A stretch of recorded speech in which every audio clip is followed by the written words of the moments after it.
मेरा नाम पम्मी है। मैं बेंगलोर की रहने वाली हूँ। वैसे तो मेरी रंगत बिल्कुल साफ सुथरी और गोरी चिट्टी थी। नैन नक्श भी बड़े तीखे थे, लेकिन मैं दुबली पतली बहुत थी। बचपन से ही मुझे लड़कों के साथ खेलना कूदना का बड़ा शौक था। अक्सर मैं गली मोहल्ले में लड़कों के साथ ही खेलते हुए नजर आती थी। घर में सबसे छोटी थी, इसलिए माँ बाप का लाड प्यार मेरे साथ कुछ ज्यादा ही था।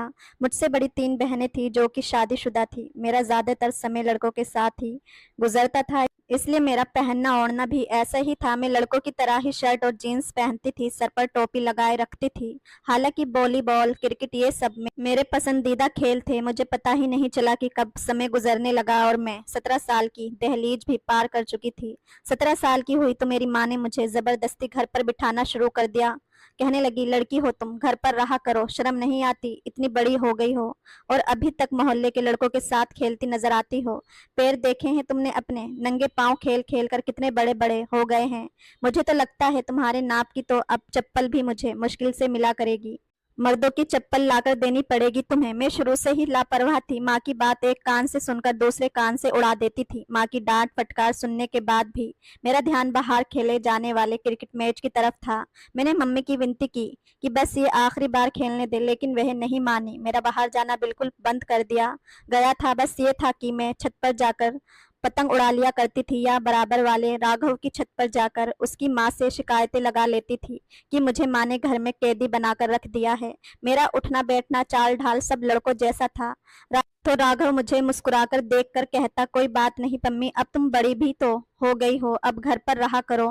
राघव तो उल्टा मुझे ही समझाने लगता। अक्सर मैं उसी से उसकी शर्ट लेकर पहना करती थी। बेशक मैं लड़कों के साथ खेल कूद कर बड़ी हुई थी, लेकिन मोहल्ले के लड़कों ने कभी मेरे साथ बदतमीजी या हद पार करने की कोशिश नहीं की थी। और उसकी वजह शायद राघव था, जो कि हर जगह मेरा रक्षक बनकर मेरे साथ रहता था। माँ के बहुत से काम भी कर दिया करता था, क्योंकि हमारा कोई भाई नहीं था।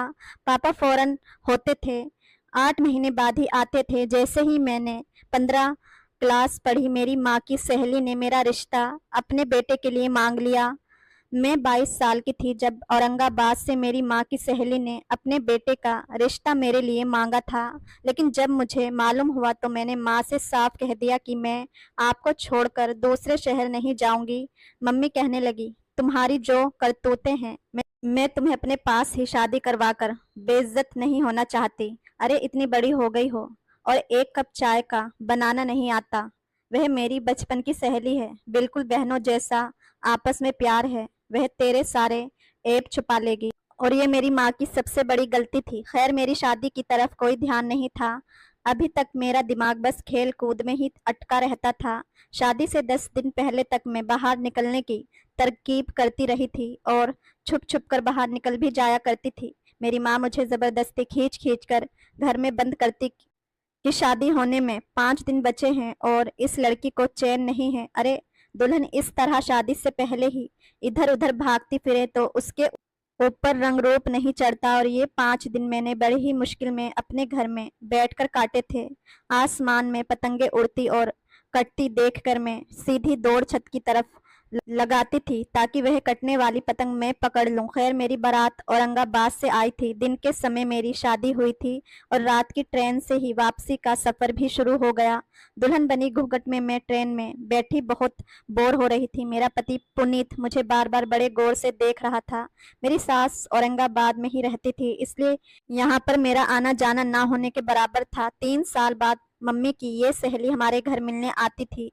हफ्ता 20 दिन रहकर वापस चली जाती थी। इसलिए मुझे ना तो अपने सास के घर के माहौल के बारे में कुछ पता था, ना ही अपने पति के बारे में। बेशक मेरा सारा बचपन लड़कों के साथ खेल कूद कर गुजरा था, लेकिन जिन नजरों से पुनीत मुझे देख रहा था और जो उलझन मुझे उसकी नजरों से महसूस हो रही थी, कभी उन लड़कों से नहीं हुई थी जिनके साथ मैं बचपन में खेलती चली आ रही थी। वह मेरे सामने वाली सीट पर ही बैठा था। एक तो पहली बार मैं ट्रेन का सफर कर रही थी और फिर वह भी इस भारी भरकम दुल्हन के जोड़े में। मैंने तो आज तक सलवार सूट भी नहीं ढंग से नहीं पहना था। हमेशा जीन्स शर्ट पहनती रहती या फिर लोअर और टी शर्ट में घूमती रहती। इस वक्त इस दुल्हन के भारी लहंगे में सख्त उलझन महसूस हो रही थी। बड़ी मुश्किल से मैं 18 घंटे का ये सफर अपने इस भारी लहंगे के साथ किया था। रात को सोने से पहले मैंने ज्वेलरी जरूर उतार दिए थे। औरंगाबाद पहुंचने के बाद मेरी सास ने अपने मोहल्ले की एक लड़की से दोबारा से मेरा मेकअप ठीक करवाया था। मैं थकान से और नींद से बेहाल थी क्योंकि ट्रेन में मुझे ठीक से नींद नहीं आई थी। मैं हमेशा नींद की बड़ी पक्की थी। जब भी मुझे नींद आती मैं चाहकर भी खुद को जगा नहीं पाती थी, इसलिए अपने पति के कमरे में आने का इंतजार भी मैं नहीं किया था। तकिए पर सर रख कर मैं सो गई थी। ना जाने रात के किस समय मेरी आंख खुली थी। मैंने देखा पुनीत सोफे पर तकिया रखकर सो रहा था। ये देखकर मुझे बड़ी शर्मिंदगी सी हुई थी। मुझे उसका इंतजार करना चाहिए था। खैर मैंने घड़ी पर नजर दौड़ाई तो रात के 2 बज रहे थे। मुझे बहुत भूख लग रही थी। जब से मैं आई थी बस नाश्ता करके ही सास ने मुझे कमरे में बिठा दिया था और मैं कमरे में आते ही लेट कर सो गई थी। मैं उठकर कमरे से बाहर जाना चाहती थी ताकि अपने खाने पीने का कुछ जुगाड़ लगा सकूं, लेकिन जैसे ही मैंने बेड से नीचे पांव रखे, ना जाने नीचे क्या था कि मेरा पांव से टकराव हो गया और मैं गिरते गिरते बची थी। लेकिन मेरे मुंह से एक चीख निकल गई थी और मैं जल्दी ही संभल भी गई थी। गिरने से तो बच गई थी, लेकिन चीख की आवाज सुनकर पुनीत की आंख जरूर खुल गई थी। मुझे जागते देखकर वह मुस्कुराता हुआ उठकर मेरे पास आ गया। अपना तकिया भी बेड पर रखा। बेशक उसका बचपन में मेरे घर आना जाना था, लेकिन अब पुनीत मेरे लिए बिल्कुल अनजान था। वो मेरे पास आकर बैठ गया। कहने लगा, हो गई तुम्हारी नींद पूरी? कितना जगाया मैंने तुम्हें, लेकिन तुम थी कि जागने का नाम ही नहीं ले रही थी। तुम तो सारे घोड़े बेचकर ऐसी सोई थी कि उठने का नाम ही नहीं लिया। मैंने कहा, आई एम सॉरी, शायद सफर की वजह से बहुत थक गई थी, इसलिए मुझे पता ही नहीं चला कि कब आंख लग गई। कहने लगा, हाँ मैंने तुम्हें जगाने की कोशिश की थी, लेकिन नींद में ही तुमने साफ कह दिया कि मुझे सोने दो। उसने गहरा सांस लेते हुए मुझे देखा था। मुझे तो ऐसा कुछ भी याद नहीं था, लेकिन ऐसा हो भी सकता है क्योंकि गहरी नींद में मैं जब मम्मी मुझे उठाती तो उन्हें भी मैं ऐसे ही कहती थी। उस वक्त मुझे काफी शर्मिंदगी सी महसूस हो रही थी। मैं अभी यही सोच रही थी कि कैसे पुलिस से ये कहूँ कि मुझे भूख लग रही है कि तभी उसने मेरा हाथ थाम के कहने लगा, बेशक हमारी माँ का आपस में आना जाना था और मिलना जुलना था, लेकिन मैं तुम्हें पहली बार देख रहा हूँ। मेरी माँ ने जब मुझे तुम्हारे लिए पूछा तो मैंने अपना फैसला माँ पर छोड़ दिया था, लेकिन फिर ये सोचने लगा, पता नहीं तुम कैसी होगी, लेकिन तुम खूबसूरत हो। मुझे अपनी माँ के फैसले पर कोई भी ऐतराज नहीं है, बल्कि खुश हूँ कि मेरी माँ ने इतनी खूबसूरत लड़की मेरे लिए चुनी है। ये कहकर उसने साइड टेबल से अंगूठी निकाली और मेरी उंगली में पहना दी। कुछ देर तक वह मेरी तारीफें करता रहा। मेरे लिए सब कुछ नया नया और बहुत ही अनोखा था, क्योंकि अब तक जिन लड़कों के साथ मैं खेला करती थी वह मुझे लड़का ही समझा करते थे, कभी मुझे ऐसी बातें नहीं करते थे। इसलिए पुनीत के मुंह से अपनी तारीफ सुनकर मुझे अच्छा लग रहा था। उसका मेरे चेहरे को छूना मदहोश कर रहा था कि अचानक से वह मेरे हाथ देखकर चुपसा हो गया। कहने लगा, तुम्हारे हाथ इतने मोटे और बड़े से क्यों हैं? लड़कियों के हाथ तो जैसे खूबसूरत क्यों नहीं है? उसने मेरे हाथ को छोड़ दिया था। कहने लगा, मुझे लड़कियों में मर्दाना झलक बिल्कुल अच्छी नहीं लगती। मैंने अपने हाथ गौर से देखे। शायद मुझे लड़कियों की तरह नाखून बढ़ाने का शौक नहीं था, ना ही अपने हाथों की केयर करने की मुझे कोई परवाह थी। इसलिए मेरे हाथ बड़े रोखे फीके और हर वक्त लड़कों वाले खेल खेल के मोटे से हो गए थे।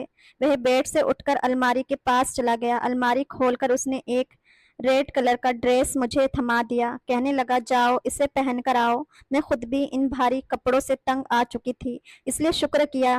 लेकिन जैसे ही वॉशरूम जाकर उन कपड़ों को देखा तो नेट की बहुत ही बारीक सी नाइटी थी, लेकिन मैंने शर्माते हुए वह पहन ली थी। उसे पहनते हुए मैं बेहद नर्वस हुई थी। मैं कमरे में आई तो सामने ही पुनीत हाथ में अतर की बोतल पकड़े खुद पर स्प्रे कर रहा था। मुझे देखकर मुस्कुराता हुआ मेरे पास आ गया, मुझ पर अतर करने लगा। कहने लगा, मुझे इस अतर की खुशबू बहुत पसंद है। ये कहकर वह मुझे अपने आप से लगाए बेड पर ले आया। मुझे प्यार भरी बातें करने लगा। उसकी नजरें मेरे पूरे शरीर पर घूम रही थी और मैं बेहद शर्मा रही थी, क्योंकि ऐसी नजरों से मेरा पहली बार सामना हो रहा था। कुछ ही देर में उसने मुझे अपनी आगोश में समेट लिया था। उसके हाथ मेरे शरीर के हर हिस्से का सफर कर रहे थे, लेकिन एक जगह जाकर उसके हाथ रुक गए थे। फिर अचानक ही वो मुझसे एकदम पीछे हटा। उसके चेहरे के हाव भाव एकदम बदले थे। मैं समझ नहीं पा रही थी कि उसे हुआ क्या है। वह फौरन कमरे से बाहर निकल गया। मैं काफी देर तक उसका इंतजार करती रही, लेकिन वह वापस कमरे में नहीं आया था। मुझे समझ नहीं आ रहा था कि आखिर उसे हुआ क्या था। अभी कुछ देर पहले तो बहुत खुश था। पता नहीं उसे क्या हुआ था। पूरी रात वह कमरे में नहीं आया था। सुबह मैंने अपने कपड़े बदल लिए, कमरे से बाहर आ गई। मैंने देखा वह बाहर हॉल के सोफे पर सो रहा था। मुझे हैरत हुई थी कि वह कमरे की बजाय सोफे पर बाहर क्यों सो रहा था। मैं जैसे ही उसके पास आई, वह मुझे देखकर मुंह फेरने लगा, और फिर तो जैसे ये सिलसिला ही शुरू हो गया था। मैं जितना उसके पास जाने की कोशिश करती, वो मुझसे उतना दूर भागता, वजह भी नहीं बताता था। शादी के बाद उसकी कुछ मीठी बातों ने मेरी दुनिया बदल दी थी, लेकिन वह पता नहीं क्यों मुझसे कतराने लगा था।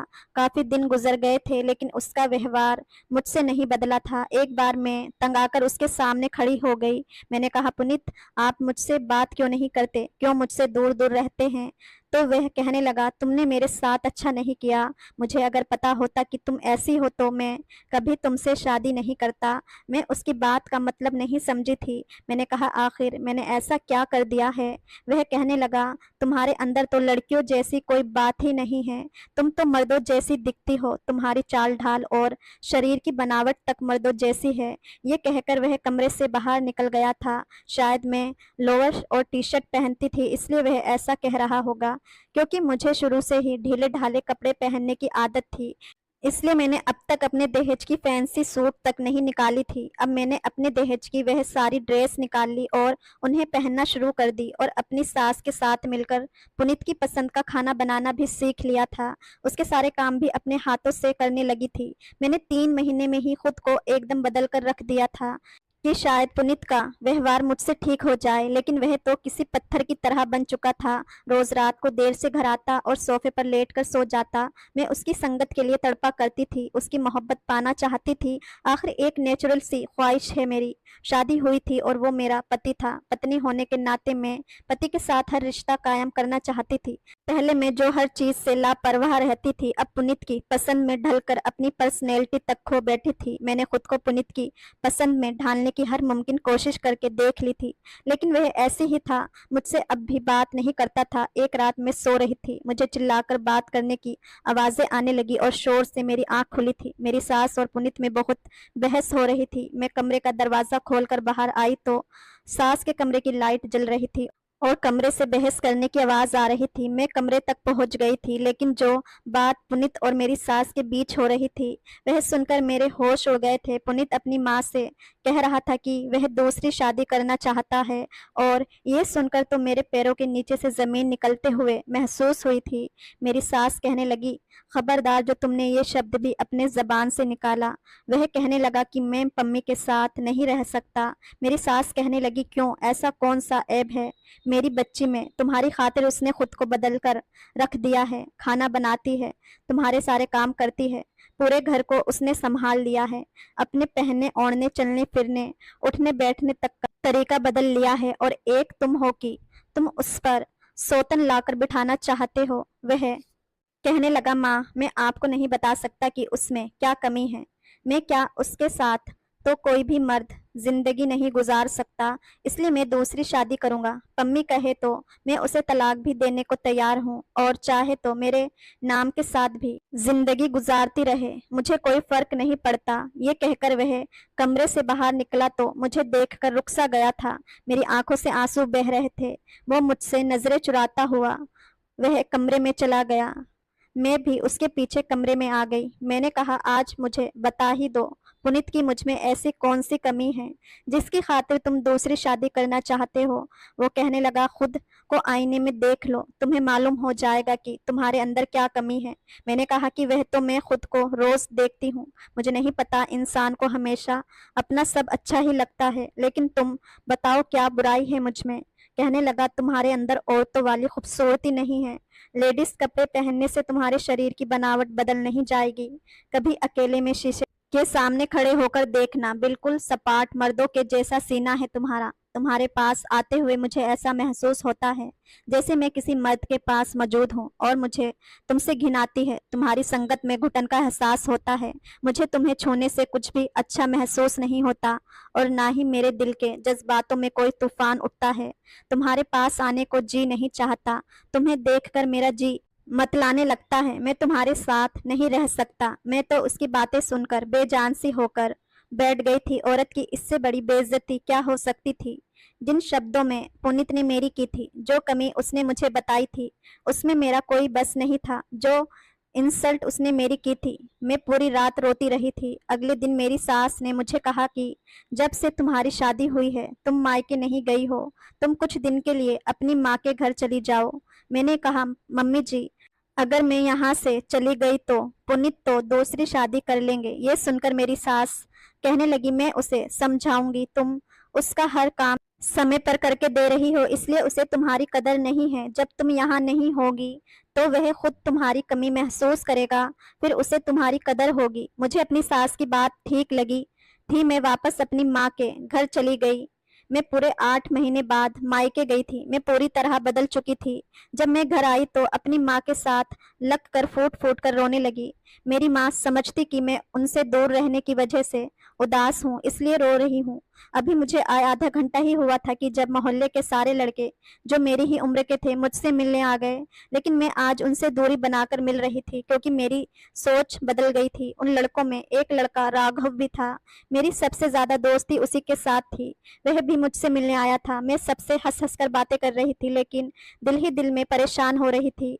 मुझे पुनीत की फिक्र सताए जा रही थी। सब मुझसे बातों में बिजी थे। बस एक राघव था जो चुप था और एक टक मुझे देखे जा रहा था। जब सब चले गए तो वह मेरे पास आकर बैठ गया। कहने लगा, तुम्हें क्या हुआ पम्मी, इतनी उदास क्यों हो? मैंने कहा, नहीं, मैं तो बहुत खुश हूँ। ये कहते हुए मेरे शब्द ना चाहते हुए भी नम हो गए थे। वह मेरे चेहरे को, मेरी आंखों को बड़े गौर से देख रहा था। कहने लगा, हाँ, नजर आ रही है मुझे तुम्हारी खुशी। बचपन साथ गुजरा है। हमने साथ खेले हैं, साथ हंसे हैं और साथ रोए भी हैं। इसलिए मुझसे झूठ मत बोलो। अगर तुम्हारे पति ने तुम्हें कुछ कहा है तो बस एक बार इशारा कर दो, फिर देखो साले को कैसे ठीक करता हूँ। उसने अपनी आस्तीनें चढ़ाते हुए मुझसे कहा था। मैंने कहा, तमीज से बात करो, तुम्हारे जीजा जी हैं। वो कहने लगा, तुम्हारी आंखों में आंसू लाने वाला जो वजह बनेगा तो उसे छोड़ूंगा नहीं। मैंने कहा, राघव वह बहुत अच्छा है। अब मैं उसे क्या बताती। मेरी दोस्ती राघव की बहन के साथ बचपन से ही बहुत थी। वह शादीशुदा भी थी। सोचा कि जाकर उससे इस मामले का हल पूछती हूँ, शायद वह मेरी मदद कर दे। अगले दिन मैं राघव के घर चली गई। राघव उस समय अपने पापा के साथ उनकी दुकान पर जाया करता था। उनकी अपनी फर्नीचर की कई दुकानें मार्केट में थी और वह अपने पापा के साथ मिलकर उन दुकानों को संभालता था, इसलिए शाम को ही घर लौटता था। मैं दोपहर के समय घर गई थी क्योंकि अगर राघव घर पर होता तो मेरे सर पर ही मंडराता रहता। मुझे देखकर राघव की बहन बहुत खुश हुई थी। मुझसे मेरी शादीशुदा जिंदगी के बारे में पूछने लगी। मैंने उसे यही कहा कि पुनीत बहुत अच्छा इंसान है और मैं बहुत खुश हूँ। फिर बातों ही बातों में उससे झिझकते हुए वो सवाल ही पूछ लिया जो मेरी जिंदगी का सबसे बड़ी प्रॉब्लम बन गया था। वह मुझसे कहने लगी कि वह मुझे एक लेडी डॉक्टर के पास ले जाएगी जो इस बात का इलाज करती है। मैं ये सुनकर खुश हो गई थी। मैं चाहती थी बिना किसी से कुछ कहे मेरी प्रॉब्लम का हल हो जाए।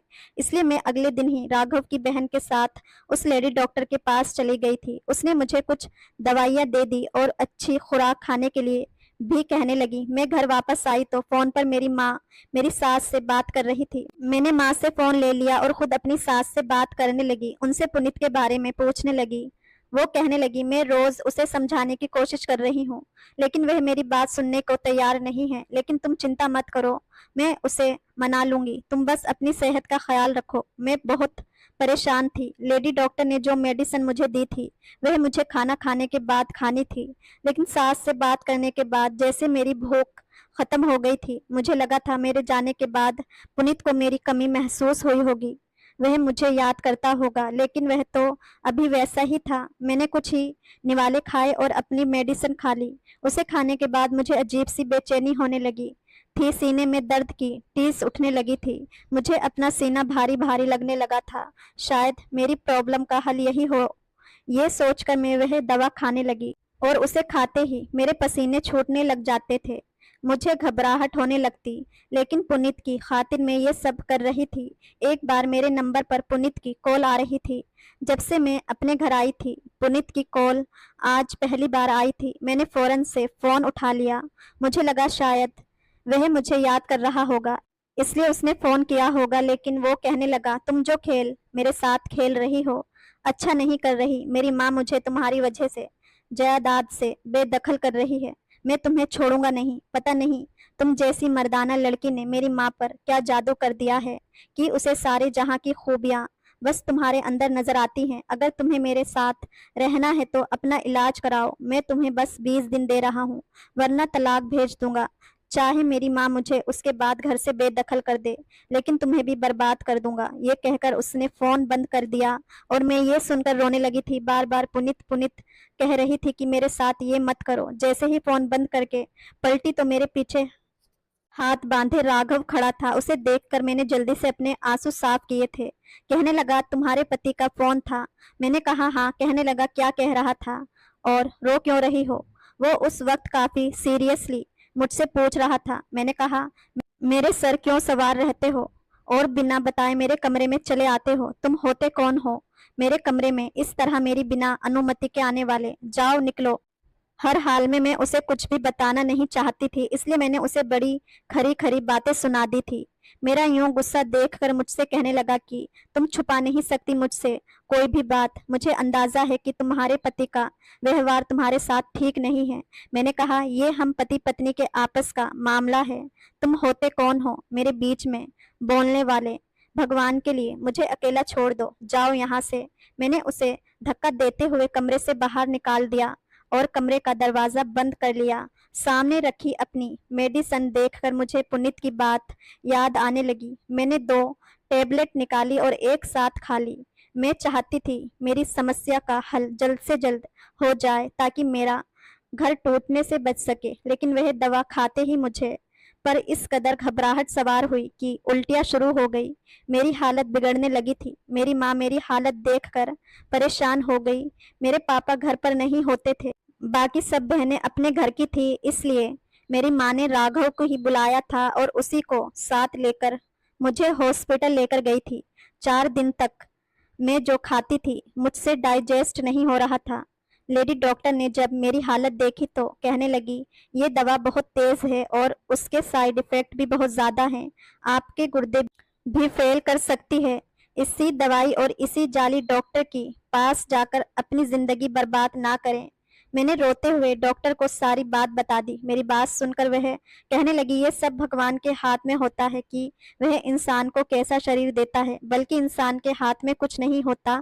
अक्सर लड़कियों को ये प्रॉब्लम होती है, लेकिन जो मर्द चरित्रहीन के कमजोर होते हैं, जिन्हें औरत की इज्जत का कोई एहसास नहीं होता, वह उनसे ऐसी ही बातें करते हैं। वक्त के साथ साथ ये प्रॉब्लम खुद ही दूर हो जाती है। अगर तुम्हारा पति तुम्हारे साथ फिजिकल होता, तुम्हारे साथ पति पत्नी का रिश्ता कायम करता और तुम अपने खाने पीने का भी ध्यान रखती, तो तुम्हारा शरीर खुद ब खुद भरने लगता। और वैसे भी आप इतनी भी बुरी नहीं लगती।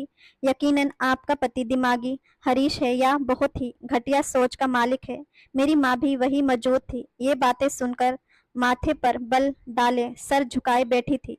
घर आते ही राघव ने मेरी माँ को मेरी मेडिसिन किस तरह इस्तेमाल करनी है ये समझाया और वापस चला गया। मेरी माँ मुझे कहने लगी, तुमने मुझे पहले क्यों नहीं बताया? मैं रोने लगी। मैंने कहा, माँ, मैं आपको परेशान नहीं करना चाहती थी। आप हमेशा मुझे कहती थी कि तुम्हें घर बसाने का ढंग नहीं आता, लेकिन सच कहती हूँ माँ, मैं अपने आप को पुनीत की खातिर बदल कर रख दिया। सारे काम सीख लिए। आप बेशक मेरी सास से पूछ लें, लेकिन फिर भी वह मुझसे कहता है कि उसे मुझसे घिन आती है। मेरी संगत से उसका जी मितलाने लगता है। ये बातें औरत की रूह तक को घायल करके रख देती है, लेकिन मैंने ये सब सुनकर भी यही चाहा कि उसके दिल में मेरी जगह बन जाए, वह मुझे तलाक ना दे। मैं तलाक के नाम का दाग लगाना नहीं चाहती थी। मैं ये सब कहते हुए रोए जा रही थी। माँ की आंखों से भी आंसू बह रहे थे। अगले दिन मेरी माँ ने मेरी सास से बात की। वह खुद परेशान थी। कह रही थी, मुझे माफ कर दो, मेरी वजह से पम्मी की जिंदगी खराब हुई है। मेरा बेटा एक तवायफ की मोहब्बत में गिरफ्तार था, उसके साथ नाजायज संबंध बना लिए थे। मैंने उसे अपनी कसम देकर पम्मी से शादी करवा दी, लेकिन उसे उस बाजारी औरत की आदत पड़ चुकी थी, इसलिए घर की शरीफ लड़की में जब वैसी अदाएं नजर नहीं आई तो उसने पम्मी में ऐब निकालना शुरू कर दिए। मेरी सास मेरे पास आई और खुद मुझे पुनीत से तलाक दिलवाई थी। कहने लगी वह मेरी बेटी के काबिल ही नहीं था, लेकिन मर्द जात से मेरा विश्वास उठ गया था। अभी तलाक हुए 1 ही महीना हुआ था कि राघव की माँ राघव का रिश्ता मेरे लिए लेकर आई थी, लेकिन मैंने साफ मना कर दिया। एक मर्द से बड़ी गहरी चोट खाई थी, इसलिए किसी दूसरे पर एतबार नहीं कर सकती थी। मम्मी ने मुझे बहुत समझाने की कोशिश की, राघव ऐसा नहीं है, लेकिन मैंने कहा कि मुझे शादी नहीं करनी। वह लोग मायूस होकर वापस जा चुके थे। कुछ दिन बाद मैं आंगन में बैठी थी जब एक बॉल आंगन में जाकर गिरी थी। बाहर लड़कों का शोर होने लगा था। दरवाजे पर दस्तक हुई तो मैंने बॉल उठा लिया। दरवाजा खोलकर अपना बॉल वाला हाथ बाहर निकाला था। मुझे लगा बॉल लेने के लिए दरवाजा बजाया गया है, लेकिन किसी ने बॉल के बजाय मेरा हाथ पकड़ा था।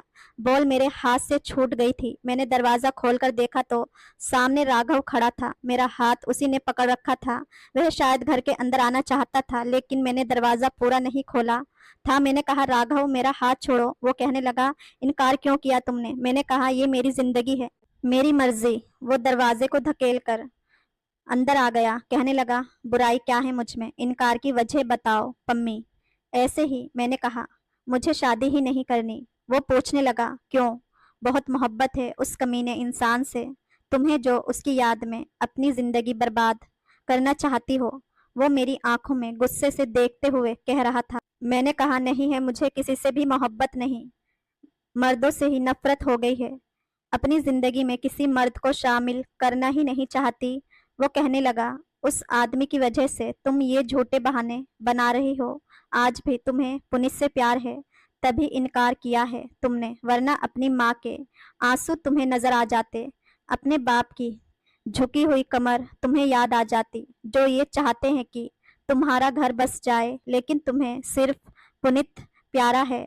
उसी के गम में अपनी सारी जिंदगी गुजारना चाहती हो। मैंने कहा, मुझे नहीं है पुनीत से मोहब्बत। क्यों समझ नहीं आता तुम्हें? तो कहने लगा, ठीक है, फिर इस बात का सबूत दो मुझे। मैं इसी फ्राइडे को तुमसे शादी करने आ रहा हूँ। मैं समझ जाऊंगा कि तुम्हें पुनीत से नफरत है। अपने लिए ना सही, अपने बूढ़े माँ बाप की खुशी के लिए तुम्हें मुझसे शादी कर लेनी चाहिए। ये कहकर वह चला गया था। मैं रोने लगी थी। मैंने वाकई अपने माँ बाप के बारे में सोचा ही नहीं था, जो मेरे गम की वजह से घुलने लगे थे। मैंने उसकी बात पर फिर कोई ऐतराज नहीं किया था। चुपचाप मैंने राघव से शादी कर ली थी। लेकिन हाँ, मुझे अजीब सी बेचैनी महसूस होने लगी थी कि कहीं वह भी मेरी उन्हीं शब्दों से इंसल्ट ना करे जैसे पुनीत ने की थी। जैसे ही वह मेरे पास आकर बैठा, मैं रोने लगी थी। वह कहने लगा, पम्मी, हर आदमी इतना गिरा हुआ नहीं होता। बचपन से तुम मुझे जानती हो। क्या तुम्हें ऐसा लगता है कि तुम्हारी इन कमियों को तुम पर जताऊंगा, जिसमें तुम्हारा कोई बस ही नहीं है? मैं हैरान थी कि उसे ये सब कैसे पता। वह हर बात की तरह मेरे दिल में और मेरे दिमाग में आने वाले हर सवाल को कैसे जान जाता था। वो मेरा हाथ थाम कर कहने लगा, लेडी डॉक्टर की सारी बातें मैं सुन चुका था, और वह भी जो तुमने लेडी डॉक्टर को बताया था। तुम्हारी माँ और बाप से भी कह चुका था कि ऐसे नीच घटिया इंसान से पम्मी को तलाक दिलवा दें। मैं उसे अपनाना चाहता हूँ, इसलिए भूल जाओ वह सब जो हो चुका है। बस यही याद रखो कि तुमसे राघव बचपन से मोहब्बत करता है। जिन दिनों तुम्हारी शादी पुनीत से हुई थी, मैं दूसरे शहर में था। मुझे इस बात की खबर बाद में हुई, वरना कभी तुम्हारी शादी वहां होने ही नहीं देता। बात करते करते राघव मेरी ज्वेलरी उतार चुका था, और जब उसने मुझे अपनी बाहों में भरा तो मेरे दिल में कोई डर नहीं था। सुकून से मैं राघव के सीने से लग गई थी। मैं नहीं जानती थी कि वह मुझसे इतनी मोहब्बत करता है। शायद असल मोहब्बत यही थी, जिसमें इंसान दूसरों की कमियां नहीं देखता। इंसान को हमेशा सुंदरता नहीं, सीरत देखनी चाहिए, क्योंकि सुंदरता तो वक्त के साथ साथ ढल जाती है, और रह जाता है तो सिर्फ इंसान की सीरत और उसका अच्छा चरित्र, जो एक खुश